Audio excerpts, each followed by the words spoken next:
Hello friends, welcome back my channel Khushboo with maths. हम class 12th में समाकलन में एक्सरसाइज 7.6 पढ़ेंगे। ठीक है, तो उसके क्वेश्चन नंबर जो 1 दिया हुआ है, क्वेश्चन नंबर 1 है I equals to integration x sine x d x. ठीक है, कभी भी हमें क्वेश्चन डॉट प्रोडक्ट में दिया हुआ हो तो हम क्या करते हैं, हम ये वाला फॉर्मूला वहाँ पर अप्लाई करेंगे, यानी कि इंटीग्रेशन ऑफ पार्ट का जो फॉर्मूला है वो यहाँ पर अप्लाई करेंगे। तो ये है चूँकि u v d x equals to पहला हमारा फंक्शन है वो एज इट इज़ रखेंगे, दूसरे वाले फंक्शन का इंटीग्रेशन करेंगे, यानी कि वी डी एक्स का मतलब इंटीग्रेशन कर रहे हैं। ठीक है, फिर माइनस का D upon D x you, पहले फंक्शन का डिफरेंशियल, फिर जो सेकंड हमारा फंक्शन है उसका इंटीग्रेशन और उसका होल इंटीग्रेशन। ठीक है, तो अब देखिए, मैंने जो पहला x है, x को मैंने u मान लिया है और साइन x को हमने v मान लिया है। ठीक है, तो ये हो जाएगा हमारा x integration sine x dx minus के integration d upon D X मतलब डिफरेंशियल कर दिया, और इंटीग्रेशन साइन x dx। ठीक है, इसका होल इंटीग्रेशन। तो हम जानते हैं साइन एक्स का अगर हम इंटीग्रेशन करेंगे तो हमारा जो इंटीग्रेशन करने पर आएगा वो होगा माइनस के कोस एक्स। तो ये हो गया एक्स माइनस के cos x minus D upon D x. अगर एक्स का हम डिफरेंशियल कर रहे हैं तो वहाँ पर निकलेगा ओनली 1। ठीक है, और साइन एक्स का मैंने आपको बताया इंटीग्रेशन करने पर माइनस के कोस एक्स निकलता है, तो माइनस के कोस एक्स डी एक्स। अब वो जो माइनस का साइन है वो मैंने बाहर ले लिया, तो ये हो गया एक्स कोस एक्स प्लस कैसे हुआ, ये माइनस का साइन देखिए बाहर भी माइनस है और अंदर भी माइनस है, माइनस माइनस जुट जाएगा, ये हो जाएगा प्लस साइन एक्स कैसे हुआ, कोस एक्स का अगर हम इंटीग्रेशन करते हैं तो साइन एक्स निकलता है प्लस के सी मीन्स कॉन्स्टेंट। ठीक है, तो आई इक्वल्स टू जो हमारा आंसर हुआ माइनस के X cos X plus sine X plus C. ये था हमारा क्वेश्चन नंबर 1 का सॉल्यूशन। अब हमारा क्वेश्चन नंबर जो 2 है वो दिया हुआ है I equals to x sine 3x dx। तो मैंने यहाँ पर फिर से फॉर्मूला लिखा है, वी नो दैट, हम जानते हैं u v d x equals to क्या, पहला फंक्शन एज इट इज़, दूसरे फंक्शन का इंटीग्रेशन, फिर माइनस का साइन लगाइए, d upon D x u x, यानी कि जो पहला फंक्शन है उसका डिफरेंशियल, दूसरे फंक्शन का इंटीग्रेशन और फिर उसका होल क्या है, इंटीग्रेशन। ठीक है, तो यहाँ पर मैंने आपको वैल्यू बताई है, एक्स की जगह मैंने यू की जगह एक्स रखा है और वी की जगह क्या रखा है, साइन 3x। तो यहाँ पर मैंने वैल्यू फॉर्मूले में अप्लाई की है, तो फॉर्मूले में अप्लाई करने पर ये आएगी X integration sine 3x dx minus के integration D upon D X integration sine 3x dx और इसका होल इंटीग्रेशन। ठीक है, अब हम जानते हैं साइन एक्स का अगर हम इंटीग्रेशन करेंगे तो माइनस का कोस निकलता है 3x इसका गुणांक है तो अपॉन में भी 3 आएगा, तो ये हो जाएगा x माइनस के कोस 3x अपॉन 3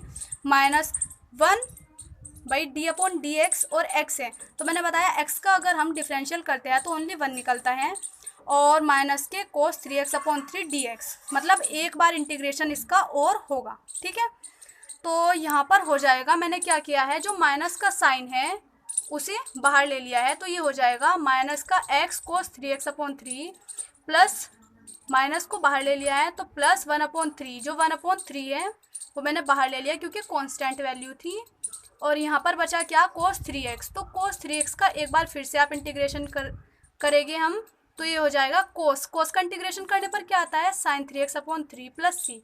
तो हमारा जो आंसर होगा वो है I इक्वल्स टू माइनस के एक्स कोस 3x अपॉन 3 प्लस 3 की मल्टीप्लाई 3 में कर दी, तो ये हो गया 1 upon 9 sign 3x plus C. ये था हमारा क्वेश्चन नंबर 2 का सॉल्यूशन।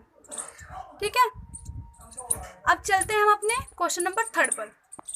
तो क्वेश्चन नंबर जो 3 हमें दिया हुआ है वो है I equals to x square integration x square e की पावर x dx।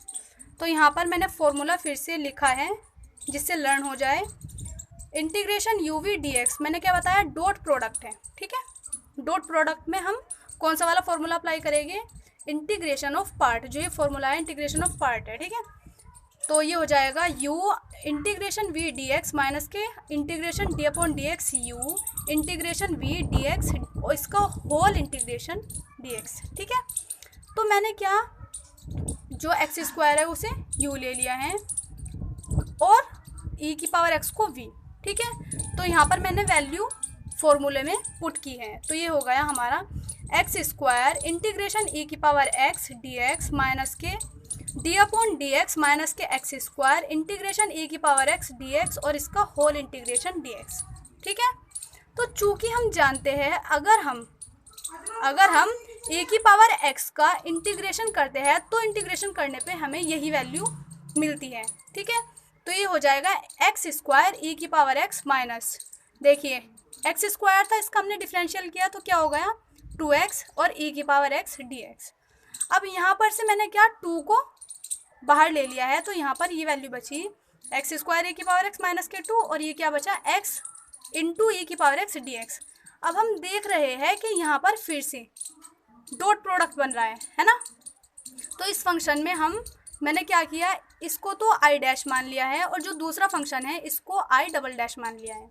तो मैंने यहाँ पे लिखा है again apply formula, let u क्या है x और v इक्वल्स टू e की पावर x। तो ये हमारा फॉर्मूला क्या हो जाएगा, x मैंने आपको बताया पहला एज इट इज़, दूसरे का integration minus d upon D x into x, यानी कि पहले का डिफरेंशियल और दूसरे का इंटीग्रेशन फिर इसका होल इंटीग्रेशन। तो ये हो जाएगा एक्स e की पावर x माइनस 1 भाई d अपॉन डी एक्स का अगर हम डिफरेंशियल करते हैं तो क्या होगा 1 और e की पावर x dx। तो ये हमारा जो आया है x e की पावर x माइनस के e की पावर x प्लस c। तो ये मैंने क्या इसे इक्वेशन 1 मान ली है, तो मैंने कहा है पुट इन 1।